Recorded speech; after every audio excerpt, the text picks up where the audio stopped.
Hey everyone, this is Carrie Stevens, and I am here to conquer the Shout It Out Loudcast. That's right, Tom and Zeus are in big trouble. Bend over, boys. Carrie's taking over. Oh boy. Here we go. This is Gene Simmons. Put that cookie down. Yes. Stop pressing the button. Star Simmons. Star? Paul Stanley. Is that what he does? Stop shouting. Really? He's not what you would call a handsome man. Oh no, here come the kiss times. Is that a positive thing? Okay. Alright. I'm gonna grab me an ice cold mellow yellow. Why? Why do that to the fan? Stop it. Why? Because fuck them. That's what I'm talking about. 617-525-0850. You do? Hey, fucko.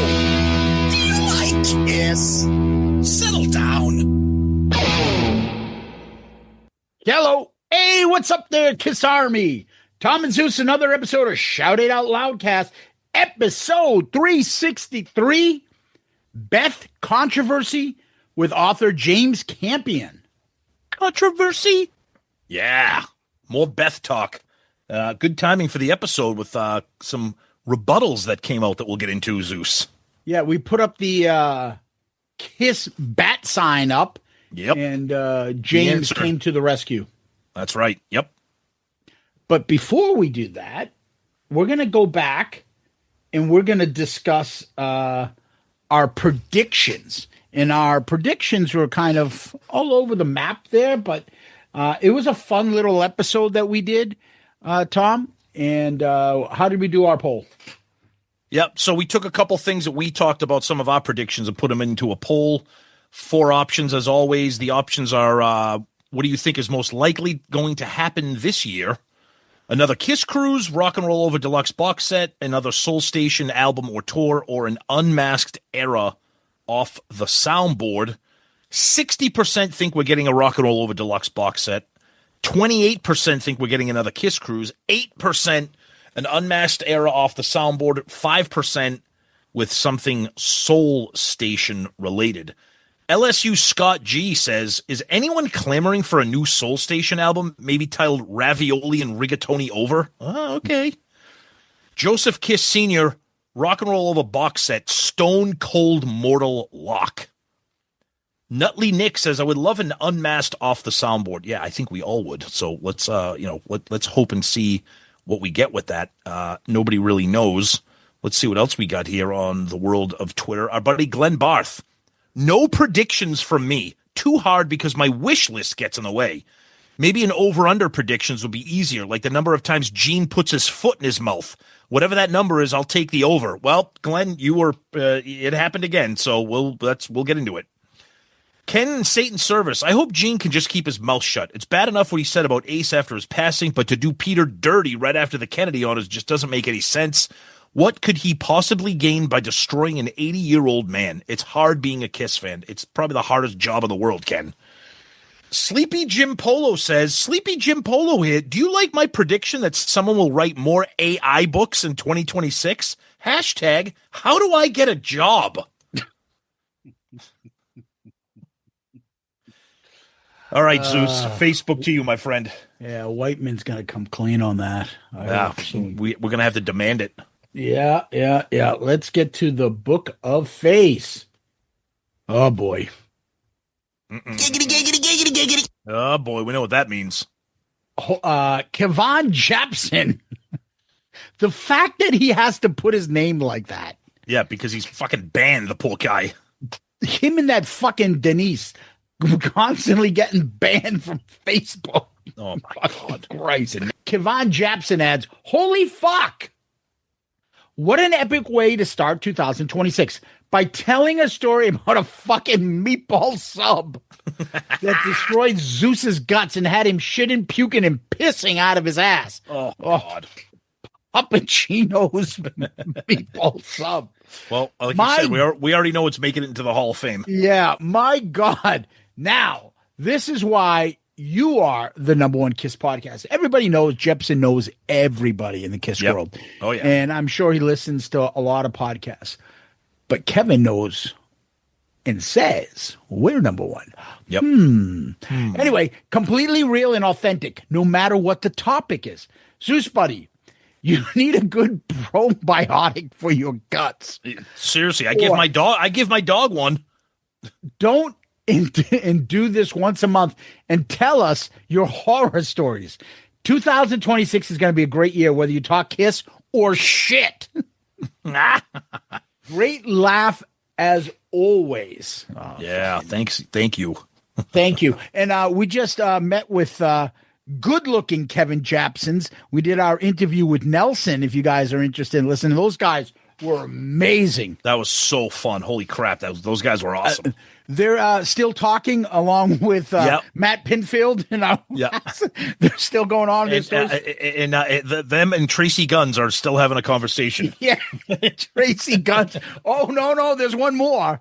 And Brian TG is still telling us his off-air grievances. Great guys, love them. Some of the best interviews we've ever had, but wow, do those guys love to chatter. 15 minutes into the first question, I'm texting Tom like, what the fuck? How much cocaine are these two on? No, they weren't doing it. But they have fucking balls of energy, man. Yeah, incredible. And I'll call Kevin the ugly triplet of the fucking Nelson. Because, man, as Tom said after the show, man, I'm okay saying this. Those are two good-looking men. They're like painfully handsome. Like I'm like, good God, you guys are like 60 and you like look amazing. Yeah, and Jepson's their ugly fucking triplet. He's like they're just a little special friggin' short bus cousin. He's like that pot and twins. All the goodness went into you. All the shit left over went into you. Sorry, Kevin. We love you. Poor Jepson. Be nice. Dude, he's online again. I saw him arguing with fucking Hall of Famer Jeff Trott. Guess who's back in the motherfucking house with a fat dick for your motherfucking man? Something about like fucking flat earth stupid shit that he's talking about. Just fucking Jepson. God, he's frustrating. Yep. Anyways, Steve Warsop says there's sure to be a Rock and Roll Over box set, probably an off the sideboard only in one country to piss everyone else off. Also, the 30th anniversary of the MTV Unplugged, maybe something to do with that, would be amazed, but thankful for an Elder box set. There were hints at the Cruise being back if they can order a ship. Been a while since the last compilation album, too. Make great points. He brings up a good point. I was talking about the 30th anniversary of the reunion and stuff. I flaked completely on MTV Unplugged, but so good call with that. I'm sure they'll honor anything that's bringing attention to those two others. I don't know if Paul and Gene are up for it. We'll see. But I don't know. We need to celebrate 2021's trip to Boise, Idaho on the End of the Road tour. That'll probably be the next off the soundboard from friggin' Topeka off the friggin' End of the Road tour. I'm just thinking out loud. Is Tommy Thayer the only one I've never seen or heard them ever have an issue with at all? Paul and Gene? Because every one of them they've had issues with them. Yeah, Bruce, Eric. Publicly, neither one of them have ever said anything about Tommy. No. They've had issues with Singer. They've obviously had issues with Eric Carr. They've had issues with Mark St. John shitting on him. And everybody. Then fucking Vinny, of course. Everybody. Vinny, Peter, Ace. The Nothing only one that hasn't had the brushback pitch by Gene and Paul is Tommy Thayer. Yeah, because he's that nice of a guy. Yeah, you know what the Ace called is saying, though. But... yeah, it's true. Like, that's the only one if you think about it, guys. Yep. All right, Scott Gray. I'm sure Paul making idiotic food posts is one of them. That's definitely happening. My God, it's happening as we speak. Tony Griggs. I thought they said Tony Garea. Remember the old 80s wrestler, Tony Garea? I'm sorry, but I do not. No. How do you know? Him and Rick Martel fighting Mr. Fuji and Mr. Saito, and I know those guys. And they would put the salt in their eyes, and they lost their God. championship. Hey. And my grandfather be yelling at, "Oh, look at the ref! How come he can't see it?" My dad's like, "It's fucking fake!" Screaming at him. Oh, man. Oh, I love it. I love it. Yeah. Let's move over to Loudcasters, Tom. This is a great comment. I always think we should have made it comment of the week. Criss Deese. Peter may or may not have wrote Beth, but I know for damn sure who didn't. Gene or Paul. That's great. Right? Yeah. Yep. That's so true. Jason Warden adds, Pete is definitely aging gracefully. When you hear him talk, he's grateful for being alive and what he has. Gene and Paul seem bitter. Others get credit for Kiss' success. Yep. The Beth tribute seems to have prompted Gene to bring up something to try and tarnish the love Pete was getting. Yep. More than enough success stories all could share. All 4 original members are being celebrated, not just 2. Mm-hmm. We talk about it coming up, so you'll see what we're saying. B.C. Allison. Love this episode, Tom and Zeus. First, I need some clarification. Zeus, your meatball sub story had me peeing my pants. But every time you referenced your asshole, it was plural, i.e. assholes. Were you creating it anatomically different than the rest of us? No, I was just doing the whole thing like Borat does, and others like, oh, my assholes were hurting me. My assholes. Yeah. Plus, when Zeus has these incidences, it creates a second one. So yes, that's the problem. Yep. Yeah. Did you ever hear about the women that have fucking bad pregnancies and their flaps eventually connect because it's just fucking all banged up? So both holes are just one big hole. Oh, did that really just come out of your mouth? I heard shit like that has happened. What the fuck is wrong with you? I heard horror stories. A thing I watched. I don't know how I got caught. You just literally used the term "one big hole." Or the other one where like women like shit themselves when they have their kid. And stuff. Oh, that happens, dude. That happens. It was a bad pregnancy. I don't know. It was a documentary or something. I just ended up watching, and they were talking about like, oh, fucking this woman blew it out so bad she had one hole. Jesus Christ. Oh, God. Unreal. Thank you, new women listeners. Welcome, new listeners, especially our female contingent. Enjoy. I don't know. I don't God. I don't know. I remember being a kid, and when I was little, not knowing how women peed because they didn't have a penis, thinking they peed out of their ass because that's how they looked like when they sat. Yeah. Oh, they pee from their asshole. Oh, that's not just you that thought that. Well, yeah. Okay, so I'm not crazy, right? Oh, yeah. Yeah. I'm like, well, that must work, but it's got to be where it comes from. It comes from their assholes. Yeah, their assholes. It comes from their virgins.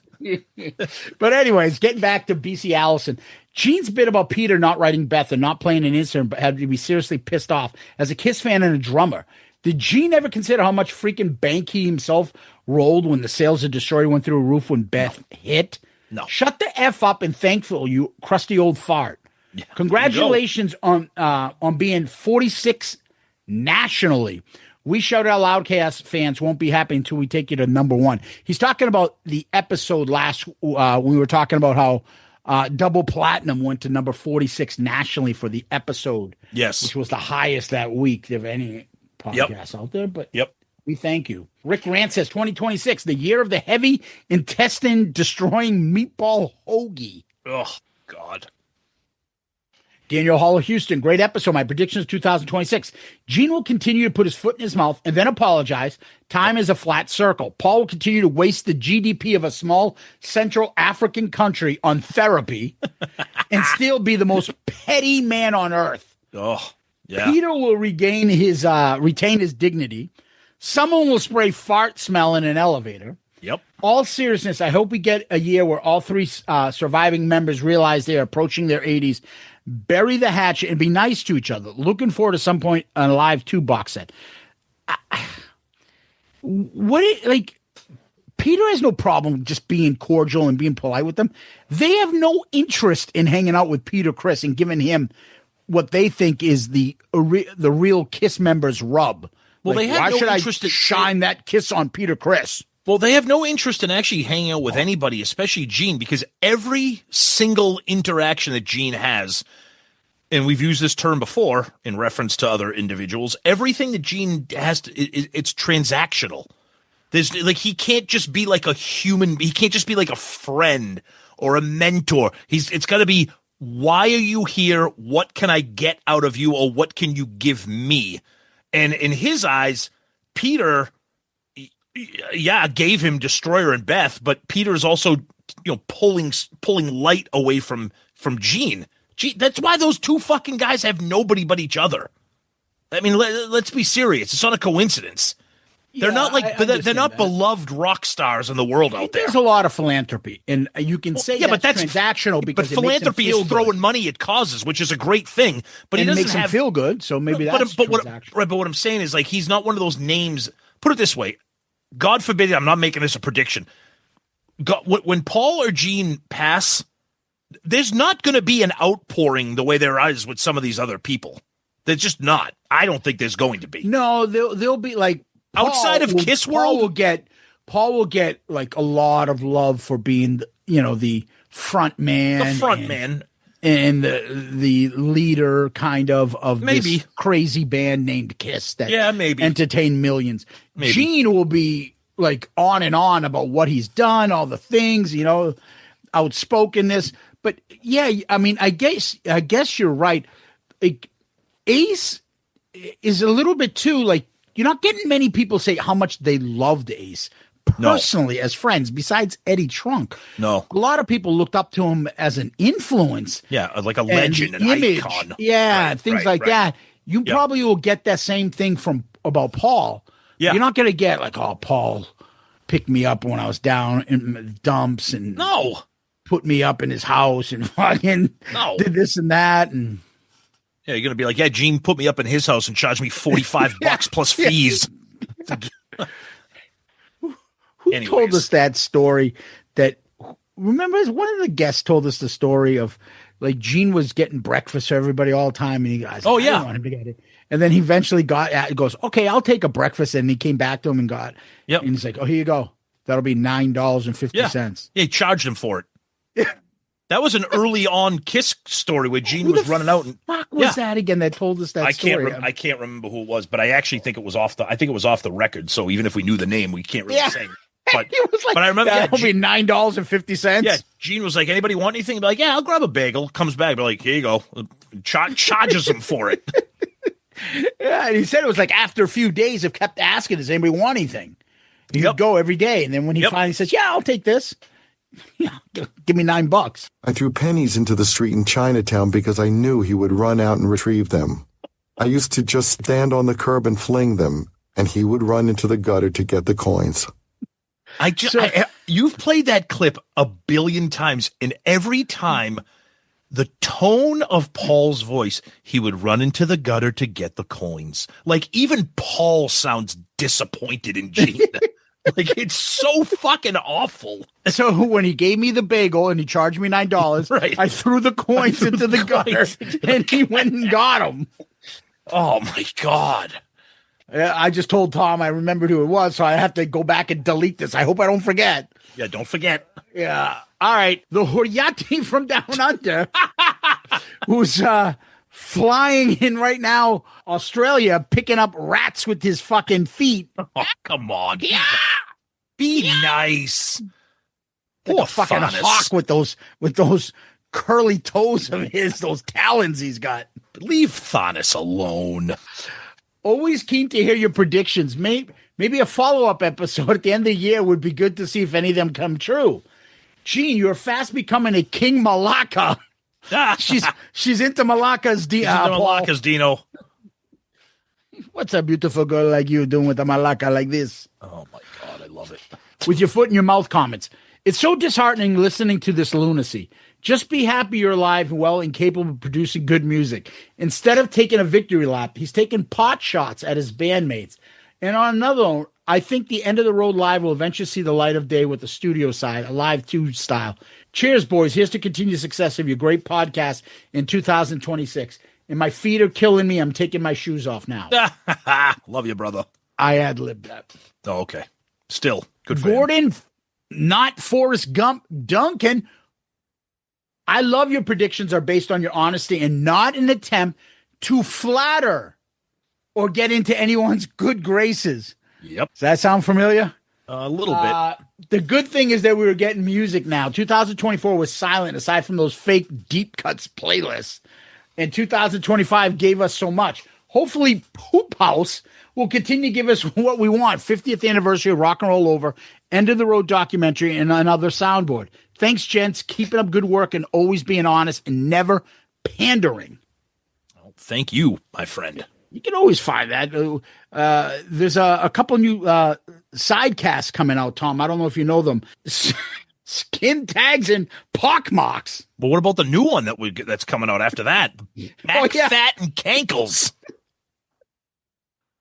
Those are the new ones that we're going to be talking about. Back in the book segment. Not to be confused with neck fat and sausage fingers. Oh, my goodness gracious. All right, let's go to Lana. Lana Cooper. Yeah, Lana.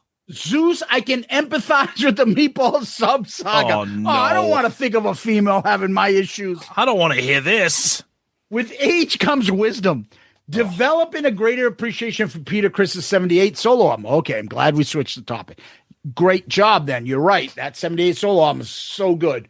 And the inability to digest a combo of red meat, cheese, and processed hoagie rolls without peeing from your asshole. Oh, God. I've been on this island for some time. Welcome to the club. Oh, Lana. Hoping your sphincter has recovered. Oh, good God. She adds, great episode and prediction, boys. Gina's always been my favorite, but I wish she'd given the school teacher shtick a rest. Yep.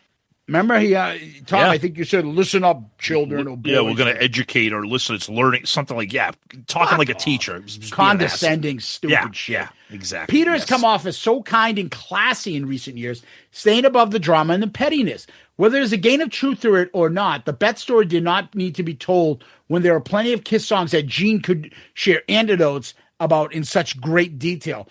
Why don't we start off with the fucking song that he basically, you need a third verse. Yeah. No, we have a third verse. No, you need a third verse, which was Rock and Roll Hell with Bryan Adams, right? You need so he can get the writing credit. He added that. That's all. Of course, that's all it was.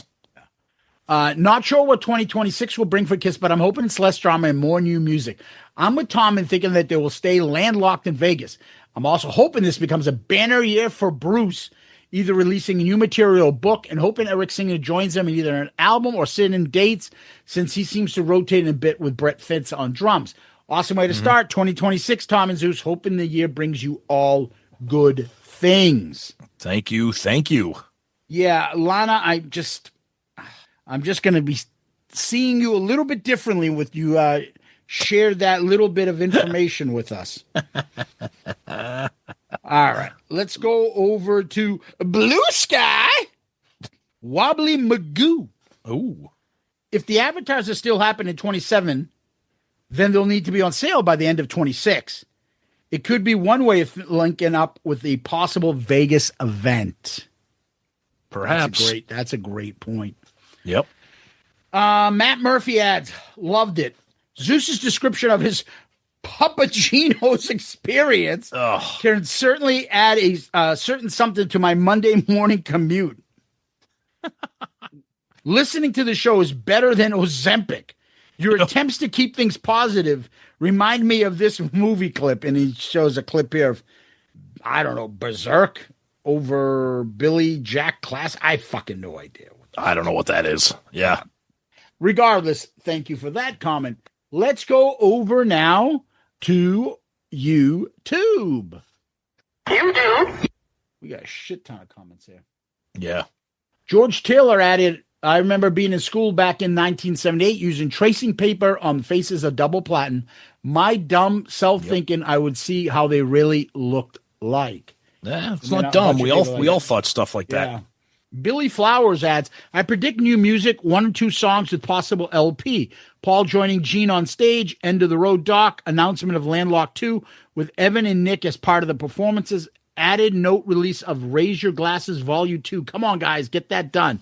It's not going to be that. And thankfully, it'll be done correctly without using AI. Yep. So, yeah, exactly. That's what's taking us a while. Yep. Matt Brood says, there are just not enough boats now to do a proper boat cruise this year. I 100% agree they will do an announcement of a boat cruise in 2027 rather than another Vegas event. Maybe. Soon enough. One of us is right. Yep. Slurry God. Guys, I love the show, but Zeus, come on. You really blaming Paul for Gene's dumbass remarks about Peter? LOL. I know it's Paul's fault. Every time one of you guys stub their toe, he puts the chair in there. But come on, Gene's a big boy. Let him stand on his own 2 boots. Paul's bio was the last to be written. All of them, including Gene, had some pretty bad things to say about him as well, and you choose to ignore them. He responded to them.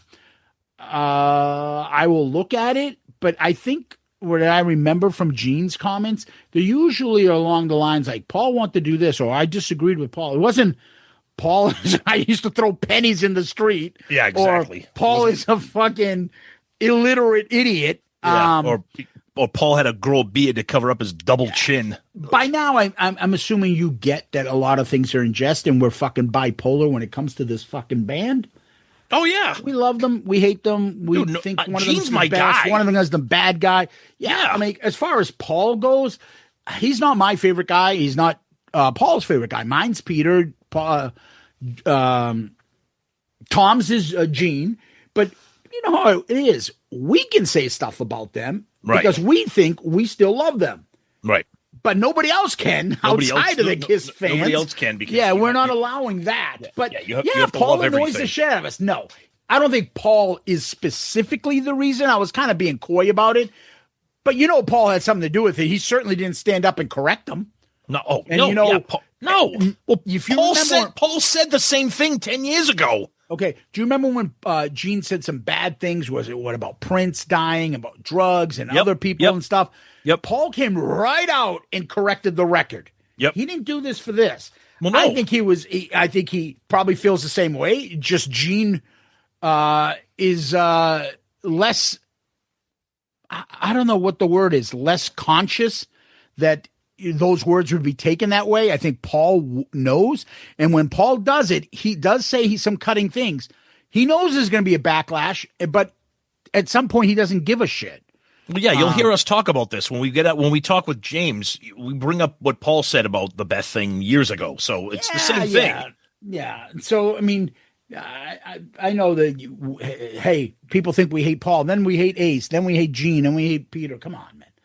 We just say what we think at the time, and we have a discussion about it and have some fun with it. Like Gene always says, we're all family, and sometimes family doesn't get along. Let's go to Joseph Kiss Sr. Not surprised the double platinum episode did well. The success of the show is more about the host than any particular topic or guest. This you're speaking Tom's language. He says that to me all the time. Yep. Moving on to Gene. Even if what he said about Beth was true, which is a big if, why is it necessary to regurgitate that story 50 years later? Yep. Completely unnecessary.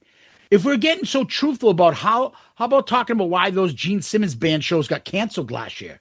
Speaking of stupid shit, Vincenzo Vincent, he's not selling 1,000 of these CDs. He knew that before he offered. Nobody will get to hear that album that may or may not exist, and the people who did order that will not get a refund. To nobody's astonishment. What a shit show. I miss Ace. Yeah, you got a point.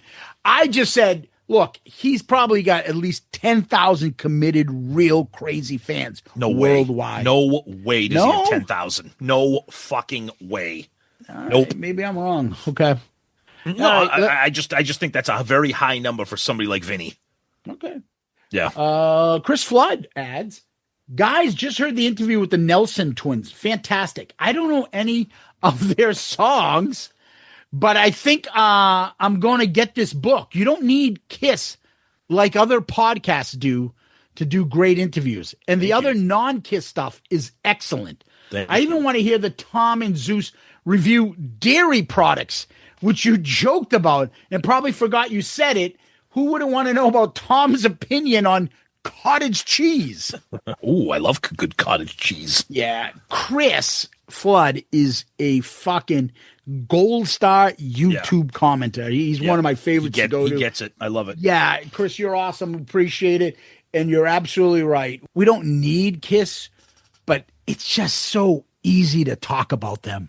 Let's be honest. Oh, it's endless. So many things. Endless. Yeah. And it never ends. So, nope.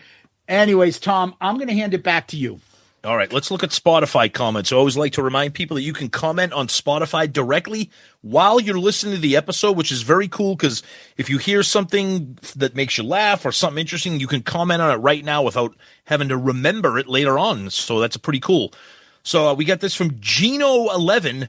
Why, Gene, why? It would have been nice to hear him compliment Peter on releasing a new album. Instead, he bashes him. Yeah, that's right. Yeah. The fact is, if Peter wouldn't have brought Beth in for consideration, it would have never been on the album, and Destroyer would have potentially tanked. He should be praising him for not only saving the record, but possibly the band's career as well. Who knows what would have happened if Destroyer bombed? Great point, but don't tell Gene that. Les Croutons, great episode and interesting predictions. Let's see if any make it.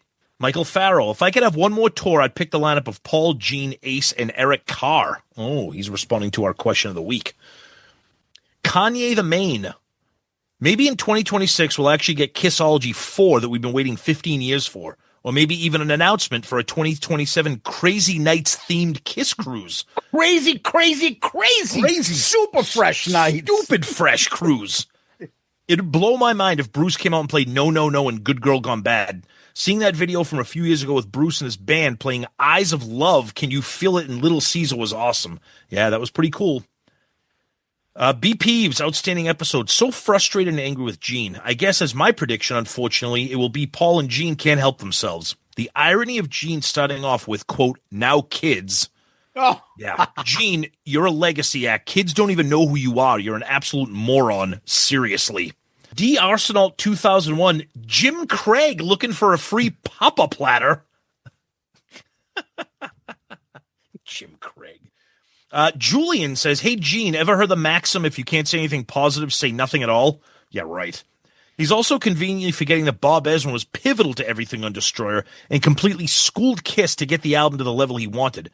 Sure, he had his fingerprints on Beth, but he did on every song. In my opinion, Peter's drumming style is more innovative and central to Kiss's 70s sound than Gene's bass playing anyways. What a fucking asshole.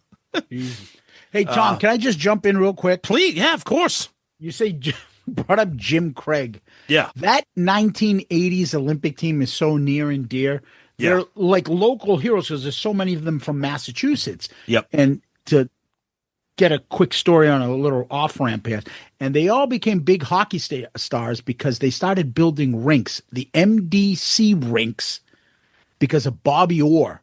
The explosion of hockey in Massachusetts, you can't be all understated. owed to Bobby Orr. And then all those kids that are on that 1980s Olympic team, Yep. You can trace them back to Bobby Orr.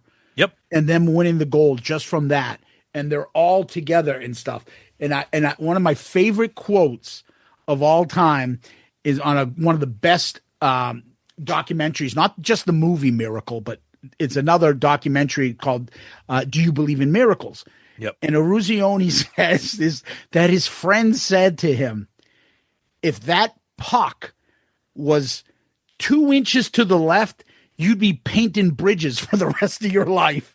He's 100% right. That fucking guy. There's an amazing story he just told now on a recent podcast where he was saying that he almost went to the Rangers. He got signed to go play at Merrimack College. Yep. And he was playing in a summer league. And the assistant coach in this summer league was Jack Parker. Mm-hmm. And Parker's like, where are you going? He's like, I'm going to be going to Merrimack. He's like, why don't you come to BU with me? I can bring you over there. So he switches to BU. The other guy gets fucking fired. Jack Parker becomes the head coach. He goes from like playing at Merrimack to jumping on the second line, being the leading scorer. And then he was going to go to the New York Rangers camp. And if he signed back then a contract with them, he wouldn't have been able to play in the Olympics. Yeah. Because he's a professional player, because that was all amateurs. So he doesn't sign with them, goes back, and then scores that winning goal. Dude, the fucking it's the ultimate. It's the ultimate like sliding doors like scenarios there. And the fact that he's from Winthrop, Mass, and all this stuff is local. Yep. And there's so many O'Callahan and Silk and all these guys are local guys. Dave Christian played for the Bruins, remember? Yep. Oh, and yeah. Gene Craig had a little stint with the Bruins, but I think he had more of a stint with the Bud Lights than he had a bigger stint with Cappy's Liquors. And hence the him walking around with this Olympic jacket, you know, fucking living large like Al Bundy in fucking Papagino's in Easton, Massachusetts. We know a couple people that live their lives like Al Bundy. Oh yeah, there's a couple wannabe rockers that are out the Al Bundys of rock and roll. Yeah, right. Anyways, let's continue Spotify feedback here. Matthew Tyler, the only reasonable explanation this band and its members are so messed up is they use lead paint in their clown makeup. Jesus. Oh, God. Mo quickly responds to I love when listeners pick up on throwaway lines. Last week, you were talking about something with Thanos, and it was something about something that's essential. And Mo remembered this and picked up, and just his comment is, quote, you know what else is essential? Shoes. I don't even remember saying that, but I love that you do. I remember it. Yeah. I stopped I couldn't go on because I was dying laughing. I remember that. Yeah. Oh, all right, let's look at Instagram. This is a new handle here, listener. This comment comes from Stanley the One-Eared Monster. Zeus was taking a sip at the time. I think we might have a problem here. I swear to God, that's got to be like a white man one. It says, I predict I will wreck my e-bike, ironically sliding ear first into a patch of gravel. Hashtag return of the stump. Hashtag my feelings will be hurt. What the fuck is going on?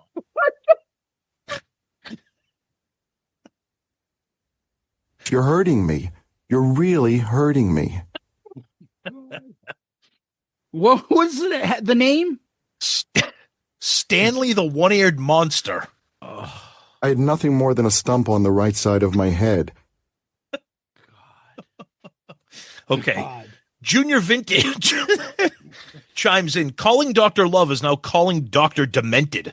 I listened to the interview where it explains the inside truths about Beth's on the Professor of Rock. Here is some advice for 2026. Keep Peter Criss's name out of your fucking mouth if you have nothing good to say. Life is too short. Yeah, settle Junior down, Vintage. Will Smith. Yeah. Clark's Side of the Moon. Thank you for calling out Gene on his latest quote, I want to be a bigger asshole than Paul tirade. Unfortunately, Gene and Paul continue to shit on the band, the legacy, the former members, and the fans who claim they love so much. Yeah. Jam Nick Network. When Zeus says, quote, put me in a bathtub, I lost it. Hilarious. Gene is so wrong at what he says. All the phoniness he does when he hugs Peter or when he praises Peter and Ace when they did the reunion in 96. It's when he needs them that he shows respect and praise for them. Transactional, see? I've never seen a band lose so much credibility but by their own fault. It's crazy. Yeah, you are right. A couple emails here. Let's see what we got from James Thompson. Wishing you a prosperous 2026. I can't thank you enough for continuing to provide entertainment and insight every Saturday, which has been the soundtrack to my morning workouts for years. I felt compelled to write about Gene's comments on Peter. I agree with you boys that the comments were petty and unnecessary, especially now when the band is finished and leaving off their legacy. But the more I thought about it, I couldn't help to wonder if these shots at Ace and Peter are a little more organic than we give Gene and Paul credit for. When Ace and Peter left the band originally, it sent Kiss on a spiral that they would never recover until 96. Yes, it can be argued that they revived themselves by the revenge era after more than a decade of struggle, but even at that point, they were lucky to draw 10,000 people to an arena. When the reunion tour began, they were selling out stadiums in a matter of minutes. Then in 97, Ace and Peter were pulling their old stunts again, and we remember when they threw a roadie in Peter's makeup in Atlanta, right? Yep. It obviously all ended with both Ace and Peter departing for a second time and the band playing sheds and arenas for the remainder of their existence. Gene and Paul were the glue that kept Kiss together since the beginning. They continued through Vinny, Mark, playing at crowds of 3,000 on a good night. So while I don't know why Gene would need to air Dirty Laundry in 2026, I can at least understand that he might be frustrated when a song like Beth receives special attention at the Kennedy Center. Gene and Paul inevitably and rightfully probably blame Ace and Peter for the demise of the band's success in both the late 70s and the 2000s. After consistently working to keep them relevant for over 50 years, I can at least understand why Gene and Paul don't appreciate Ace or Peter getting extra credit. None of us Kiss tards want to hear Gene and Paul talk shit about the original lineup, but I think decades of aggravation resentment make it hard for them to resist. Keep up the great work, guys. Shit, that's fucking way too analytical and smart. That's amazing. So I'll give him credit. For a great email. email. He almost made me believe, like, maybe Gene has a point. For a minute. Yeah, for a minute. Like, yeah, me too. Like, there's just still no need for it. Still We're no all need in a for good it. place, and you Right. just lost Ace. Why are you going Right. to fucking attack the guy? Right. Nobody brought it up. He brought it up, and we talk about it as we. I don't want to get too far ahead. We'll talk about it as we have James on, but there was no need for it. No. And this is the kind of petty shit. You know, I saw something recently, an article was talking about like Pink Floyd could have got like $120 million if they just did one tour. Right. And then like Gilmore's like, dude, it's so unhealthy. It's like asking to go sleep with your ex-wife again. Right. He's Right. like, it's so Yeah. unhealthy. You don't need the money. Yep. Like I can't just do it. Yeah, people don't understand. It's not just getting on stage and doing the show. It's spending every waking moment with these people and rehearsing and touring and preparing. If you can't stand this person, Exactly. you feel like this person has purposely tried to hurt you. Yep. It's hard to put that shit aside. Right. When did Peter purposely try to hurt them? Well, for when them to do this shit. When he destroyed his drum kit like a baby after that show that one time. And that hurt him. His personal private business. No. That? No. I'm just saying. Look, I love Peter, and I'm not defending anything Gene said, but let's be serious. Peter's was a pain in the ass back then. I mean, he really was. Yes, but he was. They're not touring together.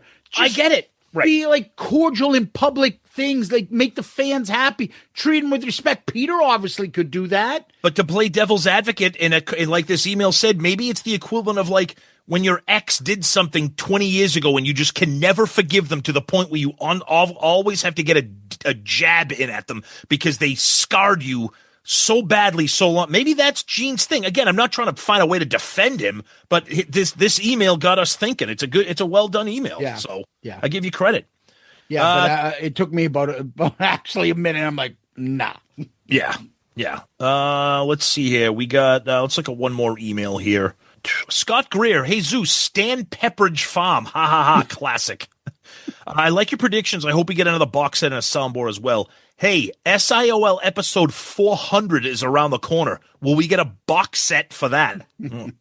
You better hope you get an episode 400 at all. Yeah. That's going to be the bigger challenge. Oh, the new sidecast will be coming up by then, Tom. Oh God, yeah. We got a feedback here, a DM that we got sent to us from our buddy Nicolino. Ooh. Listen to the latest 2026 predictions episode. Great stuff as always. I went back and listened to your predictions for 2025 to see what actually happened. I don't know if you guys are aware of this, but Tom actually said that Ace was going to die. That's friggin' creepy, dude. Okay, First of all, that is horrendous because I absolutely positively do not remember saying that. I don't know why I would have said that. Maybe because we knew that Ace had some health struggles, but holy shit, I feel like a fucking monster for even saying that. Thanks, Nicolino, for bringing that back. And we're going to finish off our feedback with a post on Shout It Out Loudcasters, our amazing group that continues to grow. These are some of my favorite comments because this comes from Michael Heaton. And I don't know that name, Zeus, and I'm not sure if you do either. I don't recognize it. Yeah. He says, not to be corny, but I wanted to say thanks for getting me back into Kiss. I've been listening to your show for about a year and a half now, and it's really rekindled my love for them. I grew up in the 70s, obsessed with Kiss like most boys my age. I even got sent home from first grade class trip for showing up wearing a Love Gun shirt. Anyway, like a lot of us, I got older and got into other types of music, and I drifted away from Kiss. You and the other Kiss tards' enthusiasm reminded me of why I love this band anyway. Thank you. And a cool Gene pick just to have. And he posts a picture of Gene from like the Alive tour. Well, Michael, You don't understand, honestly, how much that kind of stuff means to us, that for all the things we say and do and love and hate about this band and back and forth, it's all about the love of the band. And I love that you get that. And I also love that you took some time to share this message with us, and not just an email or a DM, but a public post in Loudcaster. So, Michael, for that, my friend, you are the comment of the week. Good answer. Good answer. I know what you think. We're going to be watching you. That's awesome. I love when we have a new person as comment. Me too. Of the week. I love that. I love it. Yep. Agreed. All right, Tom. Speaking of love, not game show lovers, but love. Game show lover. Tom, we're going to go over and thank our Patreon family. Big thanks this week. We have 2 new members. Yep. Brock Mitchell, who's been there for a while. Yep. And Gordon, don't call me Forrest Gump, Duncan joins in and becomes part of the family. Amazing. Love it. Love it. Both of them are incredible. Thank you guys for joining the Patreon family 2026. Gordon and Brock, you are joining the well over 100 other members that are part of the Patreon family at Shout It Out Loudcast. And how can you, listening out there, become part of the Patreon family? Well, pretty simple. You go to our website, shoutitoutloudcast.com. Go to him. And right on the landing page, you'll see the Patreon icon. Click on that. Then you can pick which of the 4 categories you want to choose from to become a Patreon member and join in with the family. With your membership, you're going to get merch. You're going to get video chats. You're going to get the ARC pick. You're going to get the mailbag stuff. You're going to get the Flashback Friday. You're going to get the message board, which is everybody's probably favorite. And you become part of the family. But the big thing is you guys are helping us. And we can't thank you enough for doing that. It's a huge, huge help to the show. Continue to grow and make you guys part of the family. We have the best listeners, the most loyal people, and the cream of the crop of those at Patreon that really help us grow. So thank you to Gordon and Brock for joining in with the family, and anybody else there interested in helping us grow and become part of the show, join our Patreon family and help us out. We appreciate you guys. Thank you. Guys, thank you so much. Huge shout out to Brock Mitchell and our good buddy Gordon Duncan. Truly appreciate all the support and love. It means so much to us. We have so much to give back to our wonderful Patreon family. Please check us out, patreon.com.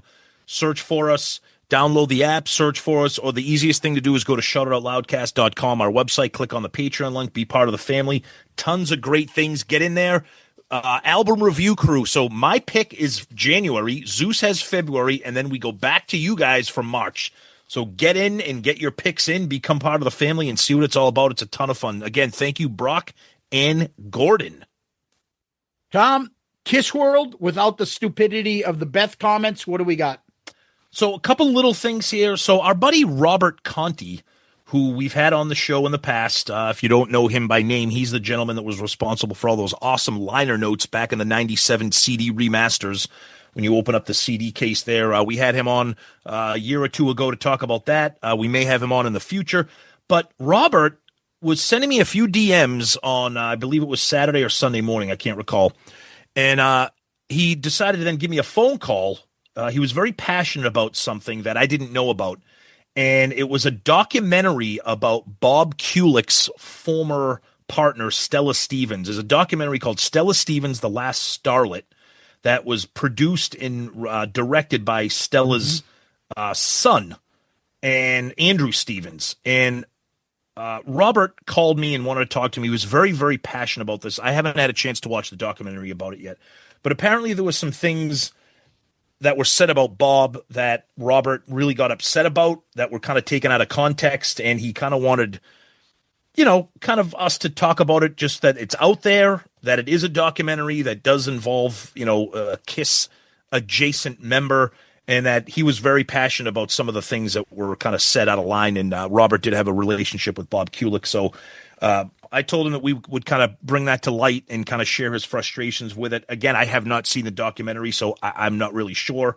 I do know what Robert brought to my attention, so I don't really want to, really bring that up. I guess you would have to watch it for yourself to see what you think of that. However, the other big thing, Zeus, that came at the perfect... You can't move on from that yet. Oh. So I don't know if you were aware, Tom, who Stella Stevens was. Oh, I am. Yeah. Okay. But for me, I know her from the Elvis classic movie title, Girls, Girls, Girls. Yes. Not the Motley Crue song. Yep. Girls in bikinis, girls in bright dresses. Yep. It is. I hate to say how much that Eddie Murphy fucking pot is so. We gotta true. win this race. It's perfect. Anyway, she was in that movie. Yeah. I believe it was 1961. Yep. Fucking what the plot of the movie? Yeah, there is no plot. She's just a hot girl and he's on a boat and and then meanwhile, whatever he's doing, somehow he can sing show tunes on a drop of a dime. Right. Yep. Anyways, that's the part about Stella Stevens. Anyway, go on, Tom. Okay. And then another thing, I got an email today, and I'm sure you all did if you're a Kiss Army VIP member. Ugh.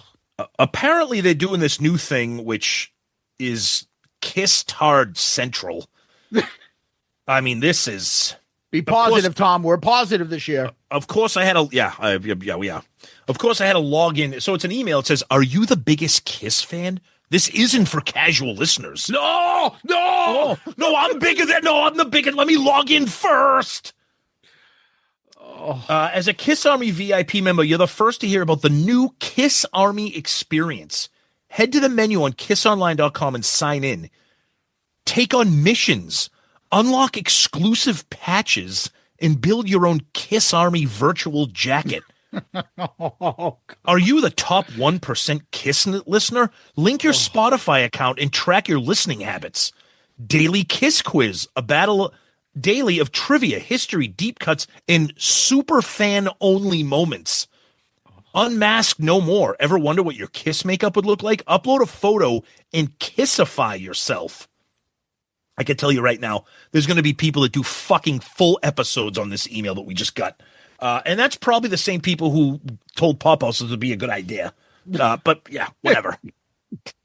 Whatever. There are fanatics in Mom's basement that are just jerking off for this announcement. I can build a Kiss jacket with patches. Woo!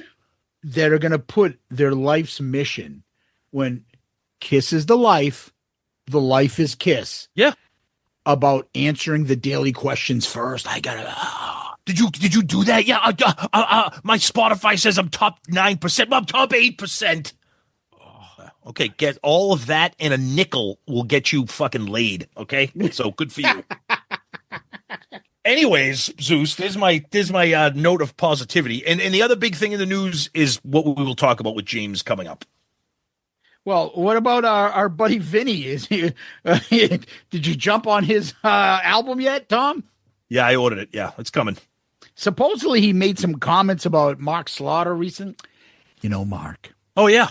If you don't think properly like I want you to, you won't be part of this group much longer. Yeah. You ever hear Mark Slaughter tell that story? Do that? Oh, voice? I know. Yeah, Vinny Vincent said, "This no talent should never have been given this gift. The chrysalis shit for brains executive forced out the real deal and short of putting a gun to my head, heaped this worthless fake on me. The end came faster than the speed of light." What the fuck is wrong with this band? What the fuck is wrong all with this fucking band? mental patients. Between the band members themselves, the fans, the fucking community. This insane. is beyond a shit show. It's bad. It's fucking bad, but it's hilarious. It gives us entertainment. Oh my Yep. God. Yep. It's just what the fuck. Yep. Hey Tom, before we move on from the news, Yeah. you mentioned it. Actor Andrew Stevens. Do you know the other connection? He played in one of those Skinamax movies with Gene's wife. Woo! Talk about 6 degrees of separation. Yes, I really remembered him. Yep. Wow. He played in a Skinamax movie with Cruella with Shannon Simmons. Wow. or better known as Shannon Tweed. Right. Wow. Interesting. Yes. Yeah. Okay. And so that's a little thing. But anyways, Tom, let's take our quick little break. Stop. Don't talk anymore. Yeah, I've been looking at the... Hello? Well, Tom, let's introduce our guest. So this week we knew we needed somebody to help us out with anything Destroyer related. And of course, when we send out that bat signal, only one person is going to answer. And it's our good friend and author of one of the greatest Kiss books ever and Shout It Out Loudcast Hall of Famer, here to settle the score and discuss Beth, our good friend, James Campion. Thank you both. Yes. And I do appreciate you guys sending out the Destroyer signal. I did look up in the night sky as I wrote you. And there it was, and I have to jump in. You know, if you'd have told me when I was 13 that I would be jumping on in the evening to do a emergency special podcast for real, about Beth 50 years after that record came out, I seriously would have said you guys are somebody's high. There's no way. Yeah, we're all in the same boat. Regardless, we're happy to have you back. How's that? Thank you both. Yes, of course. My favorite podcast. I really appreciate it. All right, so let's preface this. What were the comments again, if you have them, Tom? Can you read Gene's comments? Yeah. And then, right as before we go on and record, Peter dropped some info. How perfect is that? Yeah, the timing couldn't have been more perfect. So last week, Gene Simmons was on a podcast called Professor of Rock. And he says, quote, now bear with me, this is a long quote, but we want to get everything in context. So he says, quote, Peter does not write songs. He doesn't play a musical instrument. Drums are not a musical instrument. They're called a percussive instrument. Really important. And then he goes on and talks about Peter's ability to play the drums. And then he goes along and says, quote, the person who wrote Beth and Baby Driver and one or two more was a guy named Stan Penridge. Stan Penridge was with Peter in a group called Chelsea. They had a record out. Actually, I think it was on the MCA. Peter did not write Beth, and he did not write Baby Driver. Stan Penridge wrote that. But through politics and hint, hint, nudge, nudge, I wasn't there when the conversation went down. Stan Penridge apparently agreed that Peter's name would go on in the songwriting credit. It appears first. Peter Criss, Stan Penridge, or Peter Criss, Bob Ezrin, and Stan Penridge, or the other way around, but Peter is first. Peter had nothing to do with that song, nothing. He sang it. And to fix all the mythology and the gossip and the outright lies, it was Bob Ezrin who said, I want to do like the Beatles, Yesterday. More like a string quartet and piano, more acoustically because the melody in the song demanded it, and we'd never done that. We never thought we'd be doing a song like that, but we all went, sure. So the mythology of Beth is exactly that, mythology. The real story is Peter was lucky enough to be in the same place at the same time as a guy who wrote a song called Beth. And then Bob Ezrin, when he heard the song, went home before it was recorded, and Bob added the middle section of the piano, which was taken legally as its public domain. I believe it was a Mozart piano concerto, and that is the story behind Beth. Now, we start with that, and then perfect timing, right before we get James on, Blabbermouth reports that Peter has a retort and contacted by Billboard. So it looks like Billboard reached out for a comment, and Peter says, quote, Gene wouldn't know how the song was originally written, because Gene wasn't there from the conception of the song in the late 60s, and he wasn't there for the completion of the song with Bob Ezrin. Gene's statements are ridiculous and very uncalled for. He talks about things that he doesn't know. What Gene is getting wrong is that as the singer-songwriter, I wrote the melody and created the phrasing for the song that's on the original demo, Beck, with Stan Penridge. Out of Stan's little black book, what remained on the reworked version of Beth is Stan's original verse and chorus, and my core melody remains on the reworked composition. The core melody was expanded with Bob's orchestration, symphony, and musical genius. Bob and I sat at the piano at the Record Plant studio working out the song, and Bob changed the tempo and made it slower, and I worked on changing some of the second verse and the phrasing with the slower tempo. Peter Criss then added, quote, Bob Ezrin changed the title from Beck to Beth, not Gene or anybody else. It was Bob Ezrin. He asked me, Peter, do you mind if we change the title? And I said, absolutely not. Beth is much better. Bob took the song home, fixed the rest of the lyrics and the structure of the song. He added piano, time changes, and the incredible orchestra composition which elevated the song beyond my wildest dreams. It was mind-blowing. End of quote. James, what do we got here? There is a lot of stuff that's not right on either one of those quotes. So that's just the first thing. From my research, and all I could say is Peter Criss was there. I was not. Gene Simmons was kind of there. I was not. Bob Ezrin was there, and he talked to me at length in this, and it's all in my book. So he was there. So there is some refuting. Let's go back to, you want to take Gene's quote first? Or Sure, yeah, let's have the whole thing started. Okay. All right. So first of all, I think I pointed out to you guys in a text today, there's no Mozart section in Beth. What Gene is conflating is the Beethoven Sonata Pathétique is what he used for Great Expectations, right? So that is lifted from Beethoven. And Ezrin probably told Gene Simmons and Paul Stanley or the band itself that we're good with this because it's public domain. There's no such thing as the Mozart thing. The entire thing was written by Bob Ezrin. So Ezrin took this demo that Peter Criss says, again, another thing that's wrong. There's no late 60s. In 1971, when he joined Chelsea, he was only in Chelsea for a short amount of time, Peter Criss, Stan Pendridge was only in Chelsea for a short amount of time. And then Peter Criss left the band in a hissy fit, according to the people that were there. And then came back later and they became a trio called Lips. In the interim between the two of that, I think Peter spent a lot of time at Stan's place, and Stan was writing songs. I think they wrote Baby Driver there and also a couple of other songs. And this thing, Beck. Apparently in the band Chelsea, there was a guitar player named Michael Brandt, I think his name was. And his wife, Becky, would call up all the time and annoy the hell out of him. And he would be on the phone and they would laugh in the background and write down everything he said. So that's what Pendridge did. He wrote everything in this thing he called the mystical book, or the wizard book, I think he called it. Okay. And I'm getting this directly from Stan Pendridge, who was in this book, was interviewed directly by our friend Julian Gill.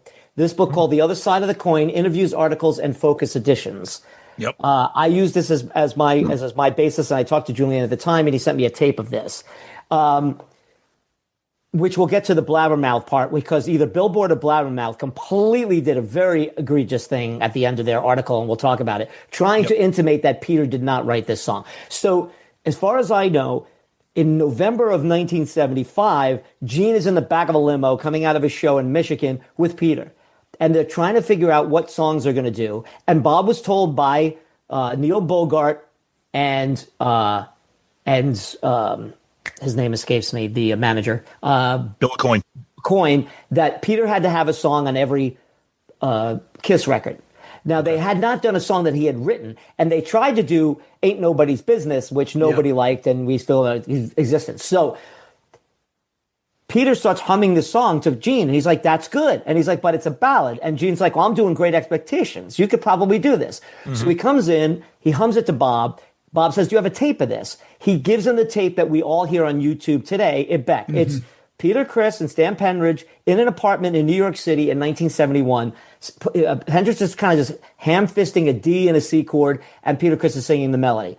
Stan Pendridge never said that Peter came up with the melody, but he never said he didn't. Pendridge wrote these words in. I think Peter added a couple of wise-ass statements in there, and he sang this on there. As far as we know, that's Peter and Stan Pendridge, right? Gene doesn't know anything about this. Peter Criss is right about that. The one thing that Peter does get wrong in his quote is that he tries to make that, and Peter told me this when I met him a couple of months ago, because I gave him my book and we were talking about Beth, and he said, I sat next to the piano at the record plant and I told Bob what to play, and of course, that is not in any way true. What happened was, and I have it written here, I don't want to quote, I'm not going to read from my book, but I read it right before I got on with you guys, and Bob said, I listened to the tape. I said, guys, let me take it home. And he says in my book, if I close my eyes right now, I can remember it. I had that opening piano line, and then I just went and worked on it all weekend. And then I brought it back, and I let Peter sit. Peter's right. He sat on the piano with him, and he played it. And he said, what do you think of this, Peter? What do you think? Because he wanted him to feel okay with it. And of course, he said at the time, Paul and Gene were like, okay, that's Peter's song. Let's get back to making the real record. And even when they recorded the vocals, Peter is very has told the story, and he tells it in my book, about how those guys were making fart noises and mooning him, and Bob had to throw them out of the studio. So they never believed in the song. They didn't want the song. Neil Bogart didn't want the song because he thought it was about his ex-wife. And he said, we're trying to have a rock band here. And Bill Aucoin was afraid of it because of all the strings. Everything was Bob. So both Peter and Gene are wrong here. But Gene's saying that drums is not an instrument is one of the most insane things. A man who is well known for being insane or saying insane things. That's probably the more egregious comment out of this entire thing. It's so horrifying. But the last thing I will say is it does blow my mind, and you guys will agree, I'm sure 100%. You talk about this all the time. Gene Simmons saying that there's mythology around the writing of Beth from a man who had someone pictured on the cover of a record twice, where the people are not even playing on the record, seems completely hypocritical. I mean, how many times? I mean, Paul used to say, and even Ace used to say, I can tell you how many songs that Gene doesn't play bass on. I don't know if any of that's true, but I mean, they're all throwing mud at each other all the way. But I can tell you, as far as me and my research, and thank you for having me on, Beth was written originally with Stan and Peter, who did what? Nobody ever remembers this stuff, And it's true. Bob's like, do you have anything? And Peter's like, what do you think of this? And Bob, he remembered Only Women Bleed from Alice Cooper and Welcome to My Nightmare, which he had just finished producing. And he even told me the funny thing about that middle section that Gene thinks is Mozart.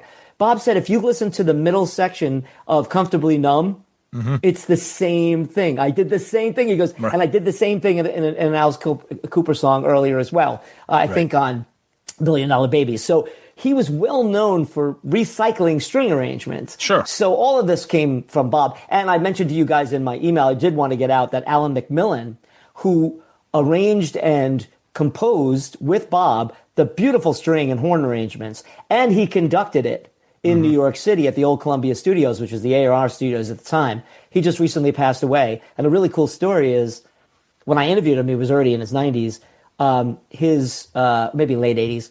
His son saw a clip of it on YouTube, contacted me and said, do you have the full interview? I'd love to hear my father's voice again. So I sent it to him. And how cool is that? He got to listen to his dad speaking about his work, which was really kind of neat. So I love the story of Beth, but it also has a lot of myths. We could talk later on about how it broke, because everyone keeps talking about, a DJ in Canada flipped it over, didn't want to play Detroit Rock City, played Beth, everyone loved it. That is complete myth. That never, ever, ever happened.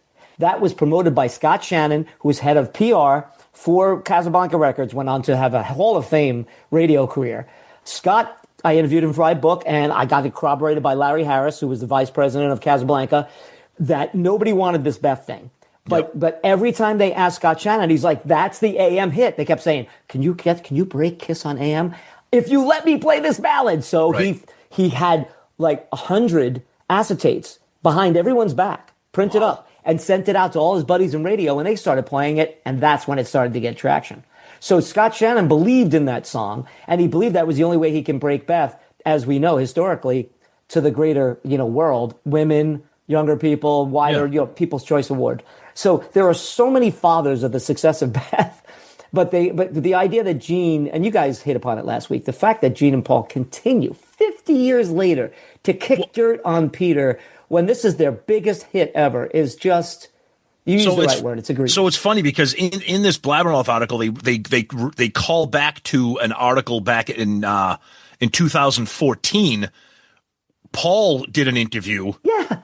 And Paul says, quote, this is back in 2014 in Rolling Stone. I don't know what the hell Paul was doing talking to Rolling Stone.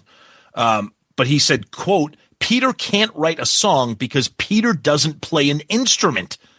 Penridge came up with Beth.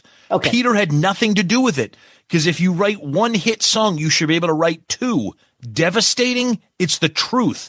It was a lifetime that Peter hung on to validate himself, but it wasn't based on reality. That's more. Now, we didn't have a podcast back then, but I can tell you right now, if we did.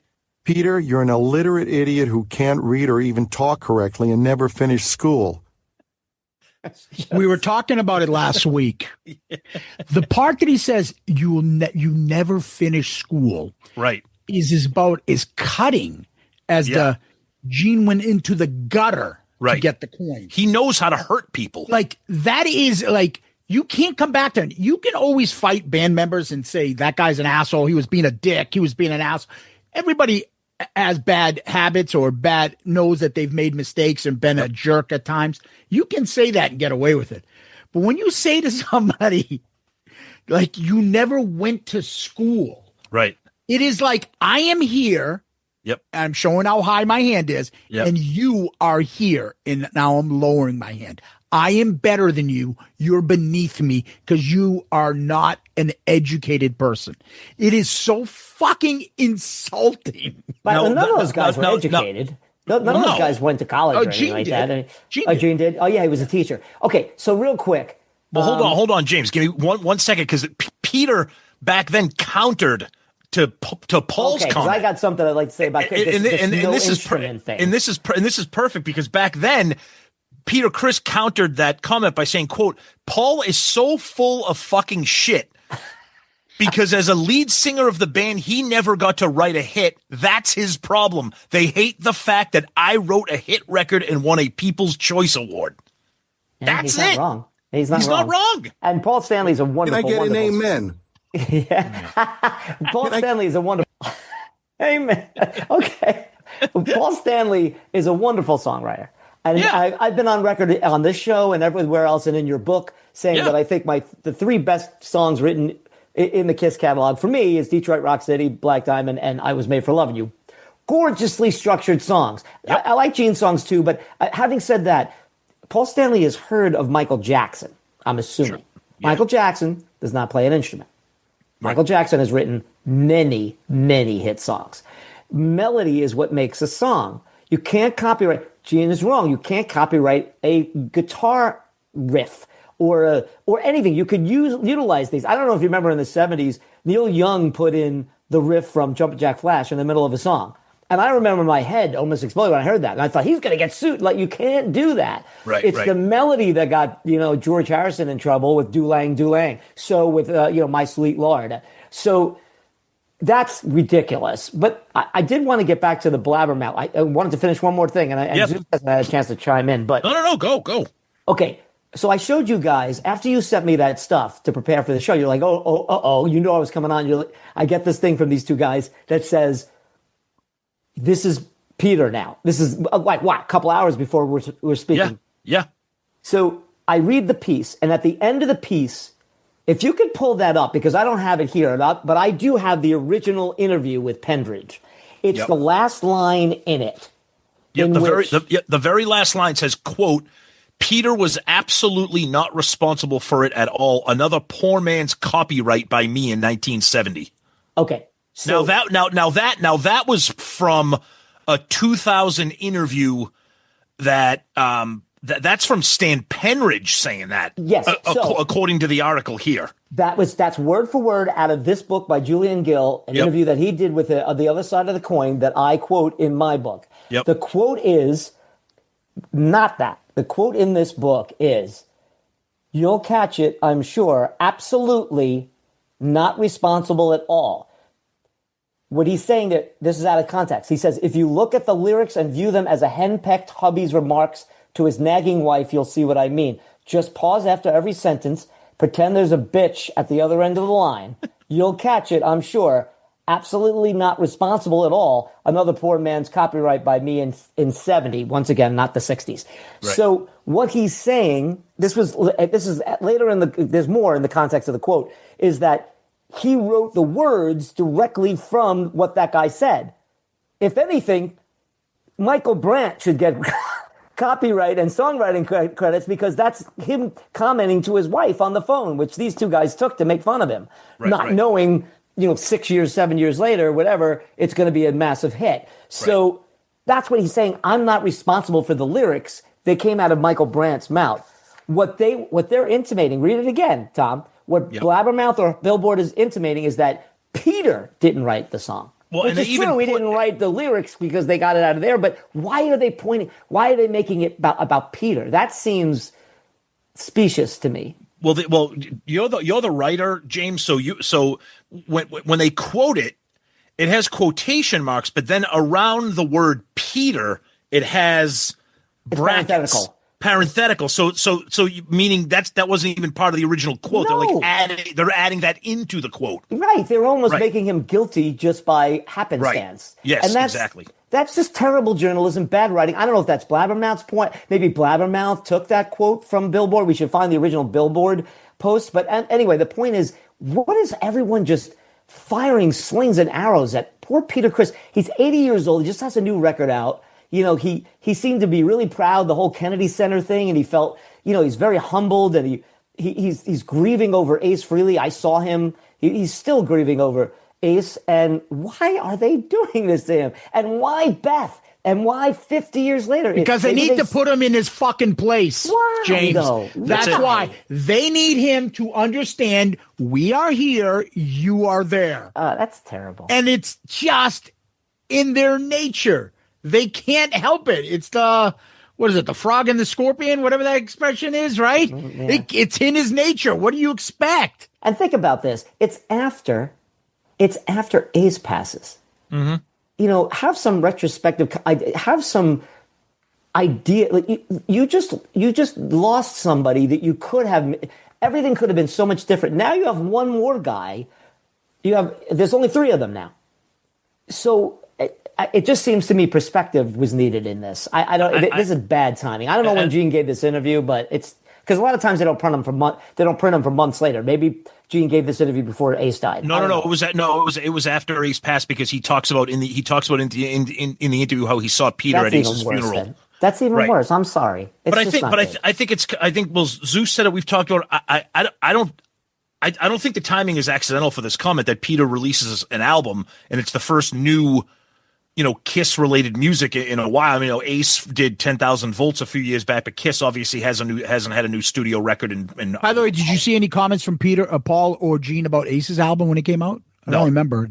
No, they're just too busy just shitting on him. Even after the poor guy has passed away, they just shit on him personally. They weren't attacking him musically. They were just kind of shitting on him. Because they can get away with it. Right. Because they can get away with it. Right. Look, I mean, we love them, but let's be honest, it's a dysfunctional family. It is extremely dysfunctional. You know, Peter and Ace have done their share of stupid shit. But over the last 10, 15 years, I'm really scratching my head to think, what has Peter done to them that they need to do this? It is control factor. That's all it is. It is a mind fuck. We need to remind this fucker, you are lucky that we had you with us. You weren't talented. You rode our coat tails, and you've made all this money from us, and you should be grateful. It's the same thing. You're not talented, and we made you that money, and instead you take shots at us here and there. We're not going to have it. We're going to put you in your place. That's what it seems like to me. It's constant gaslighting and just like psychological abuse and just mind fucking. But I don't understand how that works because that is public. So Paul and Gene, whenever they pull these stunts, all of us and other Kiss fans are like, what the fuck is wrong with you? Why would you attack Beth and then to just pile on and say Peter can't play an instrument? Like, what would possess you to go there? I don't know. And okay, so the 50th anniversary is coming up in March, and maybe things are being planned for that. And look, Peter, they're probably upset. Peter didn't allow Beth to be used on the A&E thing. That's a big hole in that A&E documentary where they're talking about this huge moment. Good for Pete. Fuck him. I'm just saying. Well, the other thing too, when Zeus called me and mentioned, hey, why don't you come on after I sent you guys that email? Yeah. After you guys mentioned this story, I told her now the 2014 makes sense. I said to Zeus, when I met Peter a couple weeks ago, when Gigi walked up, she was loaded for bear. She was like, who's this? She didn't know, she was protecting Peter. And he was like, no, he's pretty cool. Cause, I was talking to him for about 5-10 minutes before she came over. And then she goes, oh, okay. She goes, you do know why I'm like this, right? And I was just curious. I was like, no. And then she goes, they're running around telling everybody Peter did nothing. He didn't write Beth. Wow. He didn't do anything for them. He had nothing to do with anything. And I'm tired of it. Good for her. And this is before this Gene quote. Yeah. So then I said to Zeus, she's pretty prescient. But now you say back in 2014, Paul was already doing this. So I was unaware of that's the thing. They don't want, I'm telling you, they're looking up at themselves as like meeting, the president, going to the Kennedy Center Honors, and they're like, we have to pretend like this guy's one of our equals. Well, plus the other thing, Zeus, too, they played Beth at the Kennedy Center Honors, too. Okay, so here's the other part. It's like, you know what this reminds me of? I didn't watch it, so. But it's not as bad as that, but it reminds me of John Fogerty in Creedence. But the difference is John wrote, produced, sang, did the guitars, wrote the lyrics, wrote the melody, wrote everything. And those were his high school friends and his brother. All right, just play this shit, boys. And remember at the end, they're like, we need to do more. All right, motherfuckers, here's your extra. You guys each write a song and we'll put it on this album. And the album fucking tanked, right? Yep. And he was like, I like when you see those documentaries, John Fogerty, I always just like, he's trying so hard not to be an asshole, but he's just like, you fuckers owe me everything. You're just my friends. You guys suck. And why aren't you appreciative? That's what Paul and Gene are doing right now to Peter. Yeah. Like, they can't do that to Ace because there's way too many guitarists that'll say, fuck you, Ace is an influence. But to Peter, they think they're like, you're on stage with us. You should be crawling on your hands and knees. You don't have the talent to be here. Well, we do. Yeah, right. Well, it is human That's nature. how they're treating him. Okay, so this makes sense now. So if they probably made a big deal at the Kennedy Center thing about Beth, and they should. Because there's a lot of people who don't know who the hell Kiss is, but they know what Beth is, right? Exactly. It's like one of those things. Yeah. So totally. And Paul and Gene have written hundreds of songs, hundreds, and a lot of them were hits or foundational songs for Kiss that they've been playing on the road for 50 years, and it probably does burn them that this guy's one swing at the bat, however they believe his contribution to it, is completely overshadowing their contributions. And that's human nature. So finally, after about 15 minutes of talking about this with you guys, I'm not forgiving them. I still think it's terrible. Yeah. But I kind of get their pettiness here. It's not coming from nowhere. No, you get my point about the whole Creedence kind of analogy. No question. What I find funny is like, it's not like Doug Clifford wrote Proud Mary. Right. He didn't write Fortunate Son. None of them did any of that shit. Peter wrote your biggest song, so you can't fucking deny it. He also, in my opinion, sings on the most, I think revered critically song like Black Diamond. He fucking kills it on that song. Yep. His vocals are on Nothing to Lose. His vocals are on Baby Driver. He had an integral part at the beginning of your band. What are you talking about? Right, well, Roger Stop Daltrey. acting like he did nothing. Roger Daltrey. Like, I'm the huge Pete Townsend fan. For years, I'd be like, Pete Townsend is the Who. Pete's the genius. Pete. Without Roger Daltrey's voice. Sure, of course. There is zero chance. Or his charisma, frontman shit. Oh, never mind that. What about the freaking bassist, John Entwistle? Then you look Keith Moon, one of the greatest drummers of all time. The fourth guy we mentioned, who's probably the most talented of them all. Yeah. Keith Moon. Like, and the way they played on stage and the antics and all that. There's way more to the Who than just Pete Townsend. Right, but Daltrey got overlooked for a really long time, and I was one of those people who kind of did that, and I was wrong to do that. And I think it's just human nature. You go back to, like, for instance, we talk about Elvis all the time, Zeus knows, and for years when I was younger, Elvis never wrote anything. What about Chuck Berry? He's the king of rock and roll. But then I realized there are many more things to the melodies and all that shit. He took Frank Sinatra never wrote anything. Barbara Streisand, well, she did. She wrote Evergreen. I'm sorry, but the point is that these are just great vocalists who can take songs and make it their own. And there's something about that. Yes. So even if Peter all he did was sing it, come on, that's a huge part of it. Even that's if he pretty much it. I mean, James, I want to ask you one thing about mythology, and I noticed that Gene didn't bring this up in his little diatribe, but it was like famous in I think it was Extreme Close Up when we talk about the origin of Beth from Beck and how the story that Gene likes to tell was that. Yeah, Beck, he didn't do it. Right, that's wrong. Beck, what was that? Was that about Jeff Beck? People are going to think you're playing for the other team. We got to change that to Beth. Like that's mythology.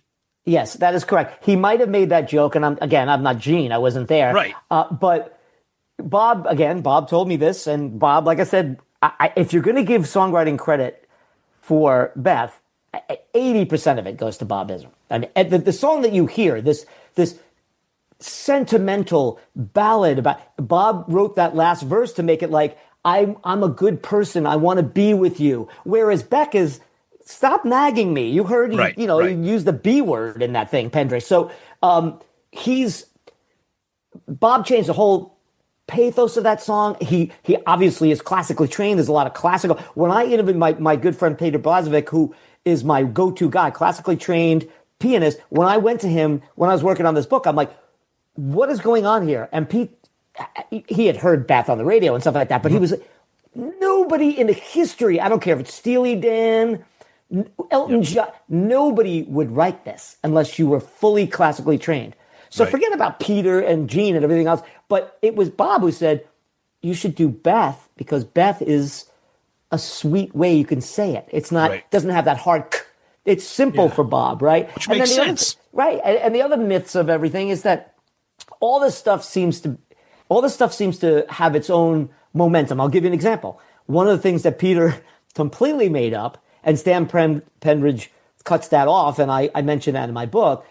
Peter went around for years saying when they were in Lips, which I was about to mention was a trio that they got in together, Penridge and Criss, that they had gone to a studio to record songs. Baby Driver was one of those songs. Peter swears they did Beck. Okay. But Neil Bogart was there and threw them out because it was for Buddha Records apparently. Mm-hmm. So it wasn't MCA, by the way, and that's another thing Gene got wrong. But and so Peter was saying that when they recorded their first album, they went back to that same studio, and he was trying to use an anecdote. Can you imagine? I'm recording an album for Kiss for Casablanca Records, which is a Neil Bogart record company, and he threw me out, singing the same song, and now it's a big hit. That kind of thing, right? Yep. But none of that happened. None of it. So it gets to the point where now you know what it's like writing books, bros. Because I can imagine. Warren Zevon was the hardest for me because everybody refuted everybody else's stories. Everybody did, not just some people. Everybody, that never happened. That didn't happen there. It was really difficult to get one singular story. And even in my book, I put the Scott Shannon story next to the myth story of how Beth makes it. But regardless, it does make it, and I know you're not a big fan of it, Tom. But I think it's a beautiful song. If you give that song to anyone. It's a beautiful song. I make fun of it because it's just not a great. But it's not a Kiss song. That's right. But it's a wonder. It's a beautiful song. It really is. Sure is a Kiss song, and went the highest charted Kiss song too.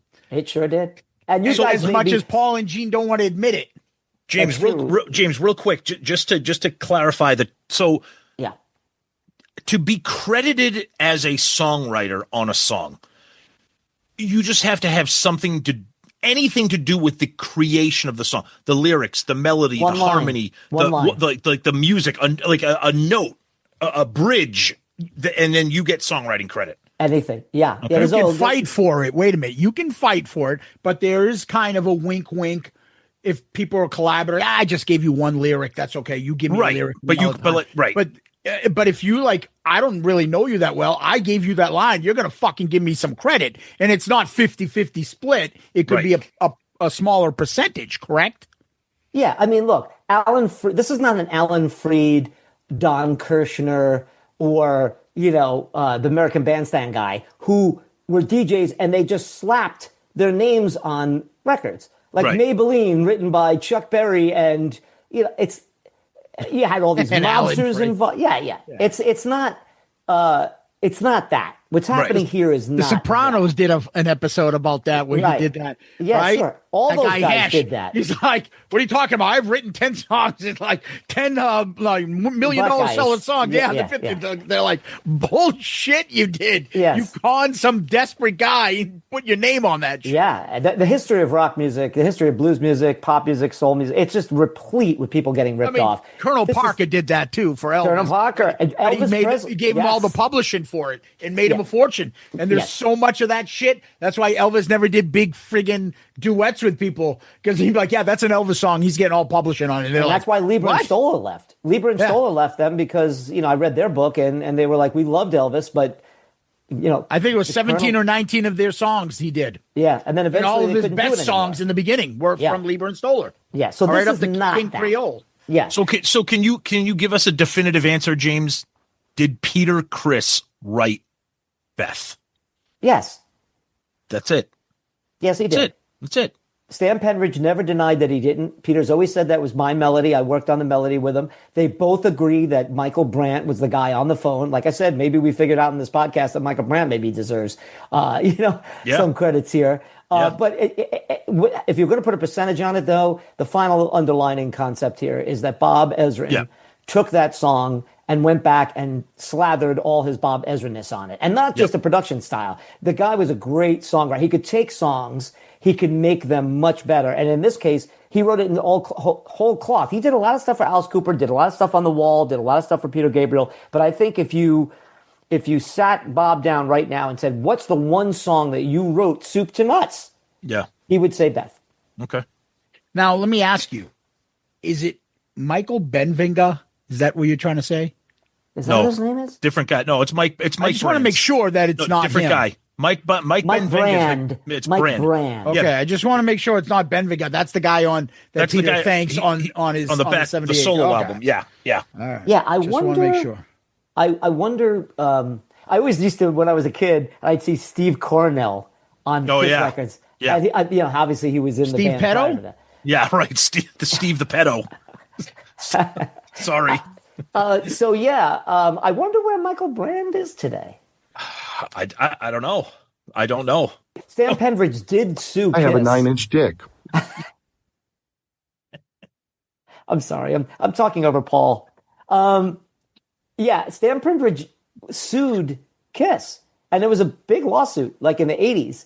And all of the transcripts. So I went and found the lawsuit between Casablanca Records and Kiss and Bill Aucoin, Rocksteady or whatever they're called. Yeah. And that's all in the New York. You go down to New York, the courts there. You go into the archives. They give it to you. You look at the microfilm. I printed it all out. There's capture. I captured some of it. That's in my book, the photos. So that's a well-known.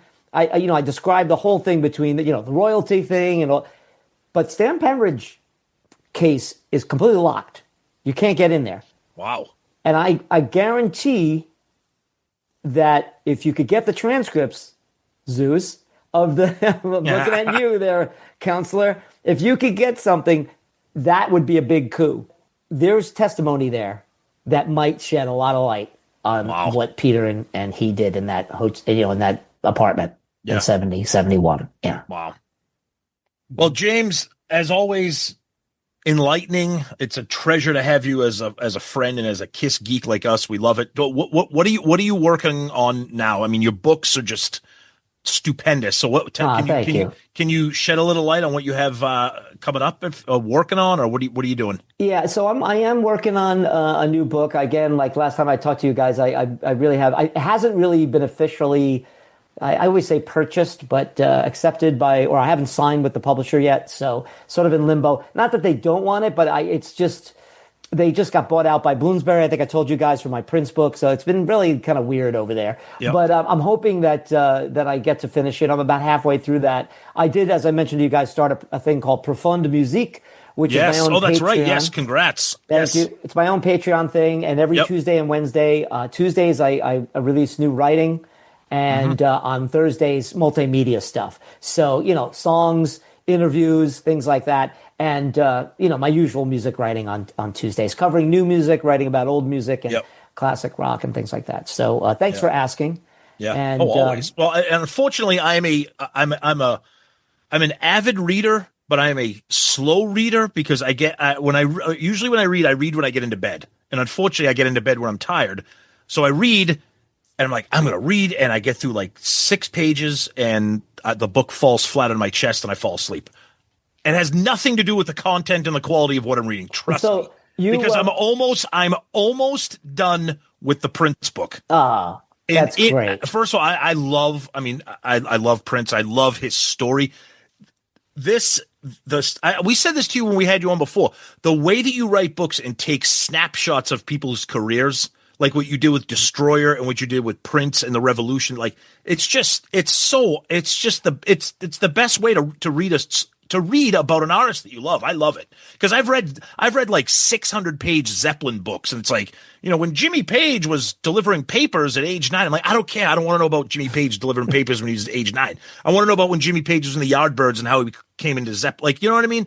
And I that's what I love about your books. And the Prince book is just so great. So thanks, Tom. Yeah, I was excited to hear what you thought because I know you were a fan. No, I love it. I'm almost done with it. I just read so goddamn slow. Let me know, what you think at the end. Yeah, it's fantastic, but it doesn't end well for the revolution or ultimately. No, I know, but it's great. Getting a peek behind the curtain with Prince is always exciting. That guy is just. Woo.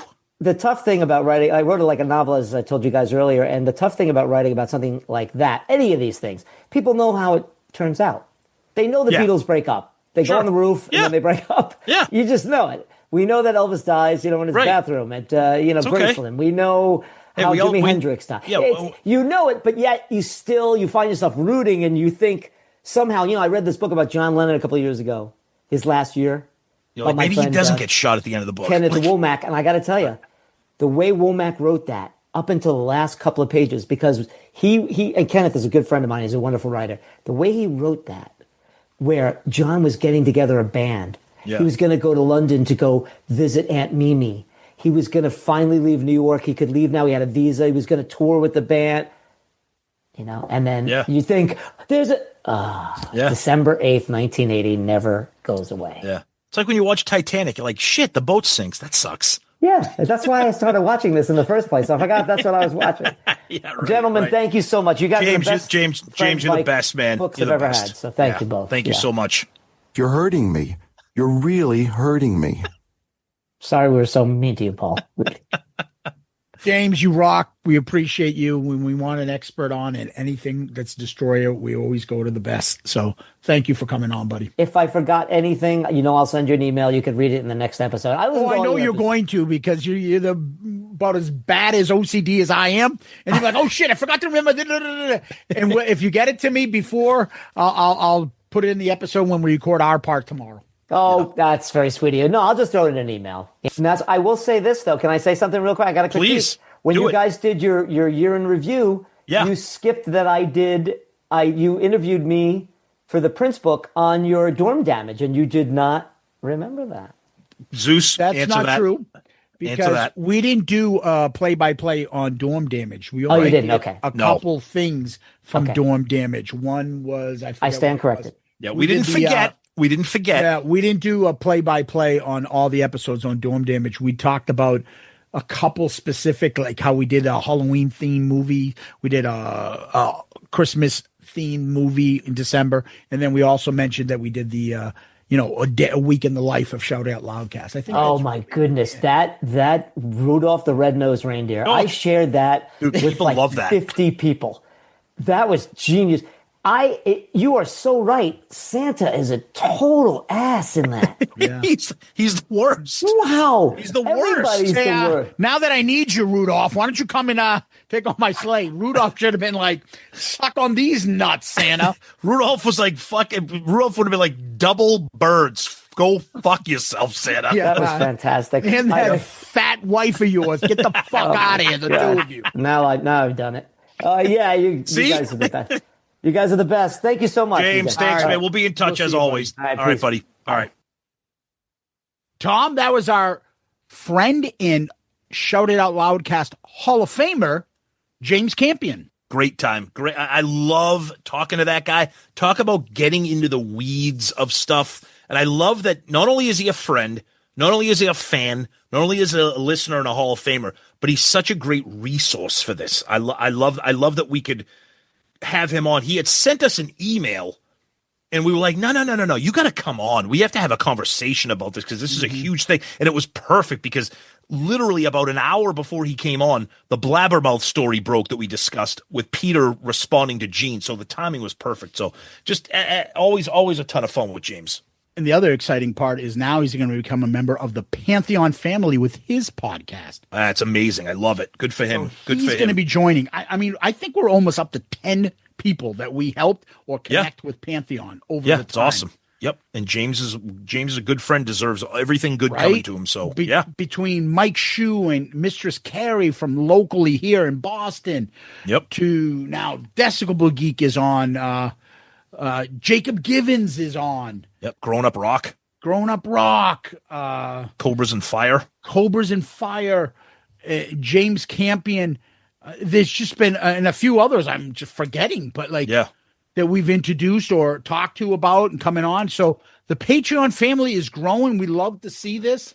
And James coming on board, it's great. It warms my heart. Yeah. And he's another one of those people that we like to pay it forward. Yeah. Because there was a couple people that were really nice to us in the beginning. Yep. And taught us a few things. Yep. Especially me in the editing part. Tom and I, the fuck do I know about doing a podcast? I don't know. Nothing. I didn't know anything about it. But nope. Thanks to a couple friends that were kind to us in the beginning, we like to pay it forward. I would say there's been at least a dozen podcasts that we've helped. Whether I've done Zoom calls or you talked about what you do on social media and help them. But in the end, we always tell the same thing to everybody. It doesn't matter how good you sound. Oh. But you can't sound like shit. You got to be yourself. It's so easy to recognize when you're not. And the chemistry has to be real. It can't be manufactured shit. And you can't take advantage of your listeners. You have to be authentic, believable, and you have to have and something respect their time. Give them something to hear. You took the words right out of my mouth. You have to respect their time and their energy because there's a billion podcasts out there. And I can tell you right now, whatever you're talking about, you're not the only person talking about it. So you have to make sure that there's a reason for people to listen to you in your version of the topic. Yeah, so that's how it worked for us. I fucking no musical background. Neither do you. None.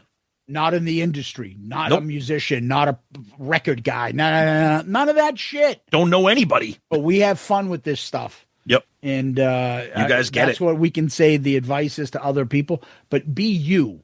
So if you're a fucking book nerd and that's how you do you, then continue to be the book nerd. Yep. Don't try to be us. Right. And being silly. And we're not going to try to be you. Yeah, exactly. It'd be as bad as me and Tom trying to be academic about Kiss. It just wouldn't work. Nope. Right? So be yourselves. And I'm not worried about James because he is fucking a great guy. And he's got a lot of interesting thoughts and ideas. So I can't wait for his show to take off. And we'll talk to you guys about it. And hopefully you guys will give him a chance. And he can, get you guys aboard as becoming listeners for his show. Yep. Absolutely. So, anyway, Tom, what we do next is we go to this. Hey, what is this? 20 fucking questions? So our question of the week, Zeus, it's that time of year, so guess what that means. It's brought to us by our great friend and Hall of Famer, Tony the Taxman Barone of ABCPA Inc. He's back sponsoring our question of the week. ABCPA Inc. is an accounting firm located in the suburbs of Chicago that will assist you in all of your tax and accounting needs. For businesses, they can help you with everything from payroll tax returns, sales tax returns, and of course, filing all federal and state. For individuals, they can help you with everything from rental real estate, trust and estate returns, and of course, your personal and federal state income tax returns. Now, Zeus, this is our favorite part. ABCPA Inc. has access to all 50 states. So whether you're in West Virginia or South Dakota, so they can prepare an e-file on your behalf anywhere in the country. Follow them on Facebook and LinkedIn. Visit them on their website at abcpainc.com or call them at his office at 708-430-3232. That's 708-430-3232, and that's abcpainc.com. Thank you to Tony the Taxman Barone. I can tell you right now, Zeus and I do our personal taxes with Tony. We do our business taxes with Tony. He is incredible, responsive, communicative, and he is the man. So please check him out, abcpainc.com. Now, hey, Tom, so I just want to add, because this is our first one of the season with Tony. Yeah. So Tony does our personal, and he does Shout It Out Loudcast, because somebody has to do those. Yep. And he does my law practice. Yeah. I have had a couple different people over the 20-something years of my law office having somebody do my taxes. Tony is the best that I've had. During Yeah, that. And it's I was incredible. loyal to the people before that until they're like, yeah, we're going up $500 in 2 years every time, $500. I'm like, fuck off. What's Yeah, the right. inflation on that for? Yeah, what do you right, have, right. shipping costs? Like, dude, Yeah, you're right. an accountant. So when Tony started doing our taxes mutually and I gave him a try, I was like, holy shit, this is so much better and so smooth. And he's got a great team behind him. I personally use him. Tom uses him. We have 2 businesses we use it. And running my law practice to do that stuff is not easy. So God bless him for doing that. And honestly, can't recommend him enough. And that's from me and Tom. Yeah, exactly. Yep. All right. Our question of the week comes from John Restano, a.k.a. Junior Vintage Mr. Antonio 2005. Yeah, how many fucking names does he have? I know. I love him. His email came after the Double Platinum episode. So he says, another banger to start the year, boys. Great minds think alike, Zeus, as Double Platinum was also my first CD purchase of a Kiss recording in the 90s. A question for you guys. Would Kiss have been better off to delay the release of Double Platinum in April of 78, given it was so close to Alive 2? I knew they needed product to stay on top of everything every 6 months. You're the armchair quarterback and can rewrite 1978. Would you have done it differently as their managers for what was released, including the solo albums, and when? Hindsight being 2020, I would say, yeah, after Dynasty. Yes. Get some breathing room in there. Now, people like we always talk about, it's interesting and stuff. I Was Made for Loving You. It's got pros and cons. Yep. But it was a huge fucking hit. Yep. So if you put that on there and Sure Knows Something on there too, Yep. I think that makes sense. After agree. and you put in some, and maybe you put in, some of the 78 solo album songs in there, like Aces or Paul's that were hits, or Radioactive. Instead of the best of the solo, you put 4 of their singles on Double Platinum. And now maybe you renew people like, you know what? I'm not a big fan of what they did Double Platinum, but here's an album of all their big hits. Maybe it continues and they don't slide after Dynasty. I don't know. Yeah, it's a double-edged sword because that would work product-wise. But like he said in this question, the timing wouldn't work because Alive 77, you had Love Gun and Alive. You couldn't. They had to get that they were on that freight train of merchandise to get this thing out and just get it out. We talked about 7 fucking albums in what? It's insane. 7 albums in what, 4 years? Yeah, that's crazy. They didn't need to put out Double Platinum. Oh, I know. They just put out the 4 solo albums. Right. Yeah. Oh, and by the way, he finishes off his email by saying, lastly, you guys referencing Bad News Brown finishing move in WWF as the Ghetto Blaster on an album review is WrestleTard elite status. Love you guys and this podcast for that simple reason. Yeah. Oh. Yeah. Well, we love you, brother. So thank you. Great question. My favorite kinds of questions are always the what ifs. So I love that. Thank you. Yep. Tom, where can people find us? Always start with our website, as we've mentioned a couple times throughout this show, shoutitoutloudcast.com. That's where you can find everything related to the show, all of our episodes, all of our rankings, our lists, links to all the amazing guests that we've had on our show, and, of course, a link to our #1 Amazon best-selling book, Raise Your Glasses. Please check that out if you haven't. I don't know what you're waiting for. Buy another copy. Why not? Links to our social media, links to our Patreon as well, and, of course, our email address at shoutitoutloudcast@gmail.com. And, of course, we always like to remind you, like James, that we are proud members of the Pantheon Podcast network of shows. My dad, meanwhile, had taken to calling me Stanley Fat Ass. I just snorted. Jesus Christ. Tom, people can DM us on Twitter, Facebook, Instagram, Threads, Blue Sky, and TikTok, motherfucker. You can check out our Spotify playlist and also make sure that you subscribe to our YouTube channel and give us one of those 5-star child reviews on Apple Podcasts, Spotify, our book on Amazon, Raise Your Glasses, a 5-star review there. Keeps it selling, keeps it moving up the charts. Much appreciated to you guys. And always, Tom, we like to end on famous last words. What do you got there? What do you got there? Talk to me. You watch me beating my drum Oh, and you know what my hands can do. And you wish you were the one I was doing it to. Well, listen.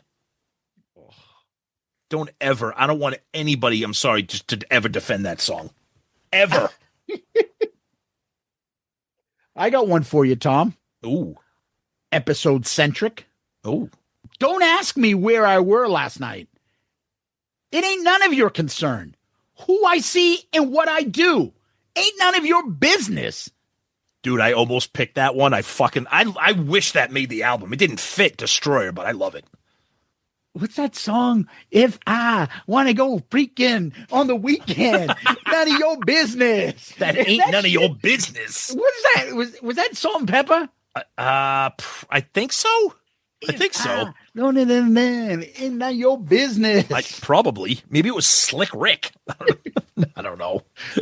Maybe, bitch, you Dougie Fresh. Dougie Fresh. God. Tom, the great Hall of Famer James Campion, Kiss Tards, Loudcasters, Kiss Army, Beth Tards. All of you, thank you. James Campion, thank you, my friend. Always a treat to have you on and have a deep dive discussion. Guys, thank you. You're the best. Destroyer Tards, Stan Penridge Tards. Stan Pepperidge Farm Tards. Yeah. And Zeus, as always, my friend, thank you. Peace out, Girl Scout. Hit the music. What I'd like now is for all you fat, out-of-shape, worldwide Kiss Tards to keep the noise down while I show your ladies what a real sexy man looks like.